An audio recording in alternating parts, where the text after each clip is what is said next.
cabeza de los antiguos condados y veguería de su nombre se halla enclavada por un lado en las estribaciones de la Sierra de los Ángeles y por otro en el llano donde confluyen 3 ríos, que a veces en sus crecidas se desbordan y arrastran viejas piedras de la capital. En el curso de la historia, la ciudad ganó los títulos de 3 veces inmortal, muy noble, muy leal, fidelísima y excelentísima. El tren atraviesa el río Oña sobre un puente construido por Eiffel, el famoso ingeniero que dio nombre a la torre parisiense. La corriente fluvial divide a la ciudad en 2 zonas.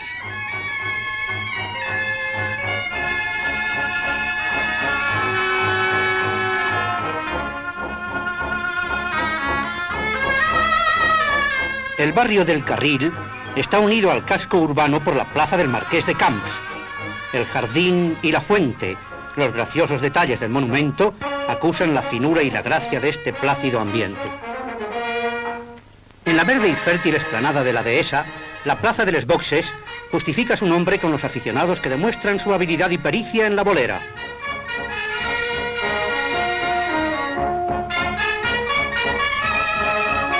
Anchas avenidas, airosos edificios, nos muestran el aspecto moderno de la población que salió siempre triunfante de las duras pruebas de las guerras y de las inundaciones.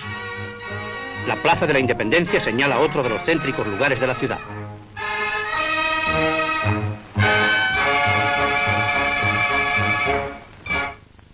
Son numerosas las industrias radicadas en Gerona, tónica de su constante y progresivo desarrollo. Así, esta fábrica de productos químicos que elabora, entre otras materias, el ácido tartárico y el crémor tártaro, este tan químicamente puro que marca las pautas que exigen las normas del Comité Internacional de Reactivos.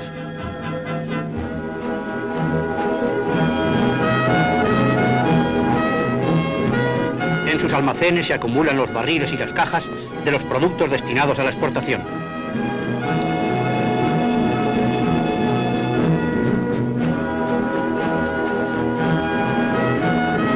También es importante y activo el comercio gerundense y la producción agropecuaria, que se pone de manifiesto en el ferial del sábado.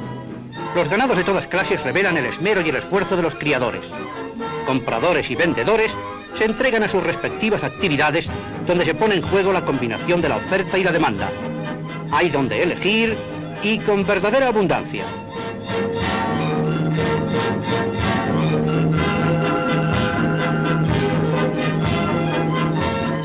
La representación de la avicultura no cede en cantidad ni en calidad a otras de este ferial. Escogidas y seleccionadas especies cumplen la más exigente satisfacción.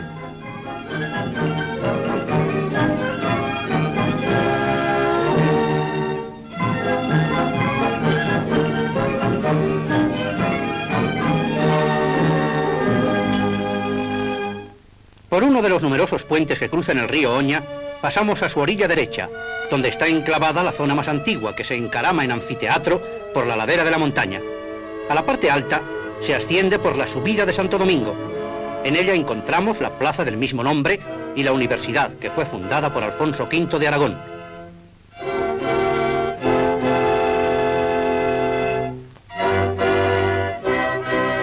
Enorme y delicado como la Edad Media, es este viejo barrio de calles empinadas, que apenas acaricia el sol o que se ensombrece con las nubes grises del Fer Negre. En los alrededores de la catedral, armoniosa creación del genial arquitecto Guillermo Bofill, Gerona justifica su sobrenombre de Toledo catalana. El típico campanario se hace visible desde todos los puntos de la ciudad. Es uno de los más notables templos góticos de España, que contrasta con el neoclásico abarrocado de su exterior. La suntuosa y monumental escalinata está dividida en 3 rellanos y consta de 90 peldaños. La gran nave, de 82 metros de longitud y 34 de altura, solo está superada en su anchura por la Catedral de Colonia. El altar mayor es de plata dorada y tiene incrustados antiquísimos esmaltes.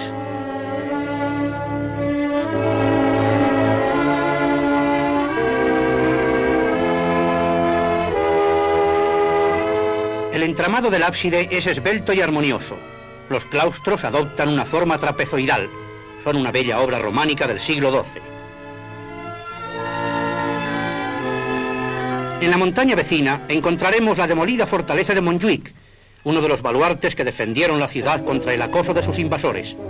A sus pies se hallan la iglesia y las murallas de San Pedro de Galligans. Era este un antiguo monasterio benedictino cedido a la orden por el conde Borrell en el año 992. Contra estos muros rompió muchas veces la pleamar de la historia, y la memoria de los tiempos que se fueron para siempre retorna atraída por la admiración hacia el pasado.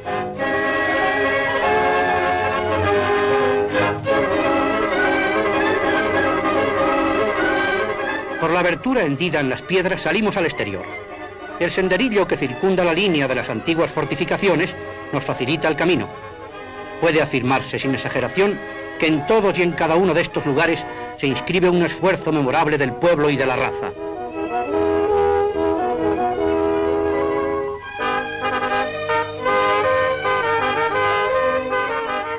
Este lienzo de muralla se llama de las Pedreras.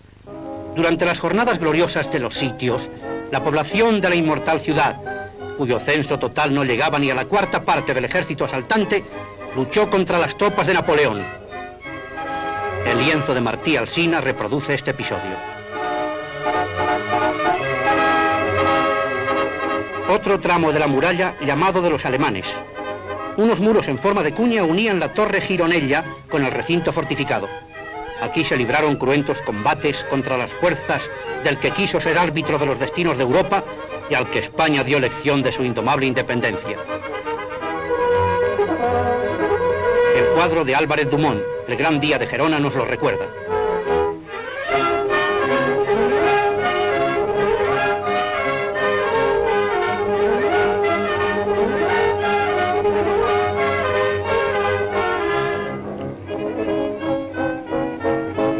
Las tropas francesas intentaron asaltar las brechas contiguas a la puerta de San Cristóbal.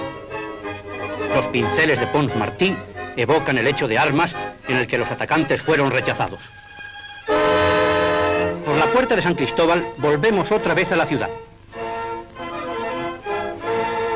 Estas son las escalinatas contiguas al Palacio Episcopal, donde el paso adquiere gravedad solemne y eco resonante, abrigado por un silencio de siglos. Encontramos las redondas torres de sobreporte, edificadas a comienzos del siglo XV sobre los cimientos de la muralla romana. Dos son los estilos que predominan en el bello edificio de la iglesia de San Félix, el románico en la parte baja y el gótico en la más elevada.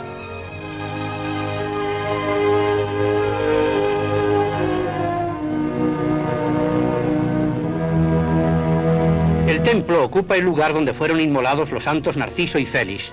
De este último es la advocación, y en una de sus capillas se venera a San Narciso, patrón de la ciudad.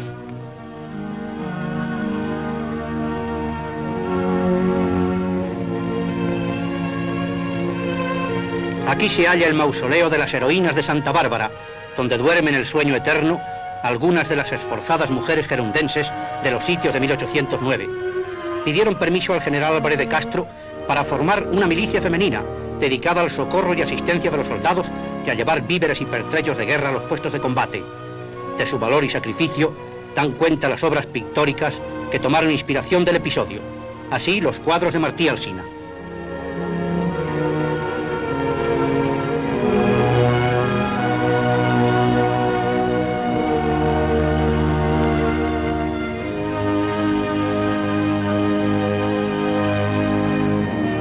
El mausoleo en mármol guarda los restos del general y recuerda a su bando de pura estirpe hispánica. Pena de muerte al que tuviere la vileza de proferir la voz de rendición o de capitulación. Álvarez de Castro fue un ejemplo inmortal de amor a la patria y de valor sin límites. El monumento alzado en memoria de los caídos en la Guerra de la Independencia se eleva al cielo de los fastos imborrables.